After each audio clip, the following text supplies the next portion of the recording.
سورہ نساء کی ابتدائی آیات اٹھا کر پڑھیں، اللہ فرماتا ہے اگر تمہاری بیٹی ہو اور بیٹا نہ ہو تو کل جائیداد کا آدھا اس ایک بیٹی کو جائے گا، اور اگر دو بیٹیاں اور اس سے زیادہ ہوں اور کوئی بیٹا نہ ہو تو کل جائیداد کا 2/3 66.66 ان بیٹیوں کو جائے گا۔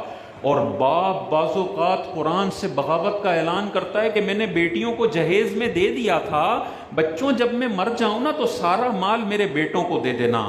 یہ جو بدبختی ابا جی کر کے جاتے ہیں ان کو قرآن پڑھنا چاہیے۔ اللہ تبارک و تعالیٰ نے ارشاد فرمایا تمہاری ملکیت میں جتنا بھی مال ہے تم مرو گے اس میں بیٹیوں کا بھی حصہ ہے اور بیٹوں کا بھی حصہ ہے۔ تم اپنی فضول سوچوں کی وجہ سے کہ اس کو جہیز میں دے دیا تھا، اس کو فلانا دے دیا تھا، ڈھمکانا، بھائی یہ کچھ بھی نہیں ہوتا۔ دنیا کے تحفے اپنی جگہ، مرنے کے بعد جو پیسہ باپ کی ملکیت میں ہے اس کے فیصلے باپ نہیں کر سکتا، اس کے فیصلے 1400 سال پہلے قرآن میں اللہ نے بتا دیے ہیں۔ بیٹی کو کتنا ملے گا، بیٹے کو کتنا ملے گا، ابا کو کتنا ملے گا، اماں کو کتنا ملے گا، ڈیٹیل میں ساری کیلکولیشن اللہ تعالیٰ نے ذکر فرما دی ہے۔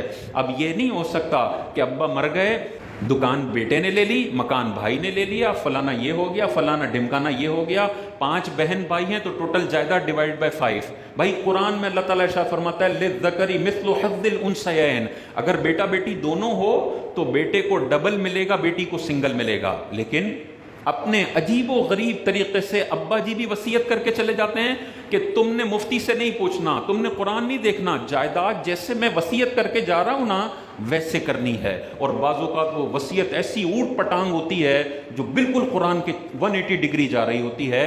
سب کو یہ مشورہ ہے، حضور علیہ السلام نے ارشاد فرمایا اللہ نے جس کا حق تھا وہ عطا کر دیا ہے، اب تم اس حق کے درمیان رکاوٹ کھڑی کرو گے تو تم اللہ کے کاموں میں خلل ڈالنے والے ہو۔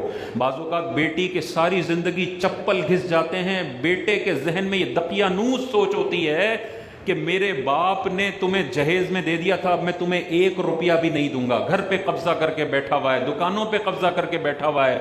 مرنے کے بعد پتہ چلے گا جو تو اپنے کندھوں پر اس وراثت کا بوجھ لے کر آیا ہے، 1 روپے کے بدلے میں 700 نمازیں دینی پڑ سکتی ہیں، 1 روپے کے بدلے میں۔ اتنا سخت حساب ہے میدان محشر میں۔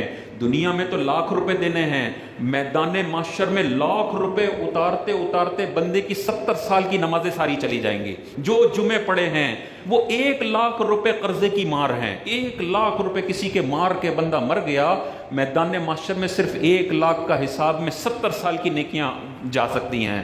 تو کبھی بھی یہ غلطی نہ کریں کہ کسی کا 1 روپیہ میرے اوپر آتا ہو اور میں دیے بغیر مر جاؤں۔ تنگ دستی ہے تو نیت ہونی چاہیے، اور پیسہ پڑا ہوا ہے اور ہڈ حرامی کرتا ہے بندہ اور تکبر کرتا ہے اور کہتا ہے نہیں دوں گا، میں نے نہیں دینا ہے، تو ٹھیک ہے، اللہ سے تو نے اعلان جنگ کیا ہے، آخرت میں تجھے حساب دینا پڑے گا۔ آگے حضور علیہ السلام نے ارشاد فرمایا فلا وصیت لوارث، اللہ نے جس کا جو حق تھا وہ دے دیا ہے، اب تم وصیتیں کر کے اپنے وارثوں کے حق میں اضافہ مت کرو۔ یہ بھی وصیت کر کے جاتے ہیں میں مر جاؤں نا تو میرا فلاں گھر تو میرے اس بیٹے کو دے دینا۔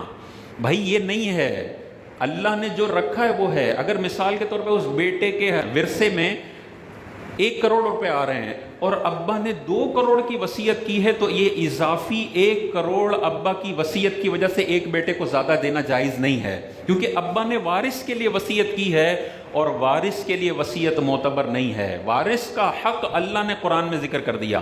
ہاں سارے ورثہ مل کے کہتے ہیں کہ ہم ابا جی کے اس وراثت کو وصیت کو جائز کر دیتے ہیں، تو پھر ابا جی نے اگر ایک بیٹے کے لیے زیادہ مال کی وصیت کی ہے وہ جائز ہے۔ لیکن کوئی ایک وارث بھی کہتا ہے میں ابا کی اس وصیت کو نہیں مانتا ہوں، مجھے قرآن کے حساب سے مجھے میرا حصہ دو، تو دینا پڑے گا۔ ابا جی قرآن کے حصوں میں پلس مائنس نہیں کر سکتے۔